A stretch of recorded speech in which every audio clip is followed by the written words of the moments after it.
সারাদিন শুয়ে বসে থাকতে ভালোই লাগে। আরিয়াম, কোথায় তুই? আজকে সকাল থেকে বিড়ালটা কিছু খায়নি, ওর জন্য কিছু অর্ডার দিয়ে নিয়ে আয়। আচ্ছা ঠিক আছে, তাহলে আমি অর্ডার দিয়ে ক্যাট ফুড আনাচ্ছি। এই তো গাইস, এখন আমি কিছু অর্ডার দেবো। এটা কি গাইস? কেক। থাক গাইস, কেক দিয়ে আমি কি করব, পরে অর্ডার দিয়ে একদিন খাবো না। তো এখন আছে আমার ক্যাট ফুড লাগবে। তো এই যে ক্যাট ফুড, না এটা না, এই যে এটা ক্যাট ফুড। তো গাইস এখন ডেলিভারি কনফার্ম করে দিই। আর গাইস একটু পরে কিন্তু আমাদের ডেলিভারি ম্যান চলে আসবে ক্যাট ফুড নিয়ে। তো গাইস এসে পড়েছে মনে হয়। হ্যাঁ গাইস, এসে পড়েছে একটা ডেলিভারি ম্যান ক্যাট ফুড নিয়ে। তাও আবার গাইস রোবট এসেছে।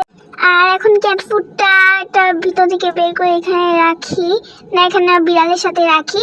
আর এটাকে আমি এখন এটা ফালাই দিতে দিয়ে কি করবো আমি। তো এখন এটা আমার আম্মুকে দেখিয়ে নিয়ে আসি। আম্মু দেখো, আর আমি আনছি ক্যাট ফুড। আর এটা ঘ্রাণটাও খুব সুন্দর, দেখো আমি শুকাই দেখি। একটু ভালো না। এখন আমি বিড়ালটাকে খাওয়াই।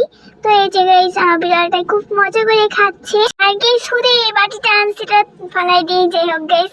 আর আমার বিড়াল তো খুশি হয়ে গেছে। আজকে ভিডিওটা এতটুকু ছিল। সবাইকে আজকের জন্য বাই।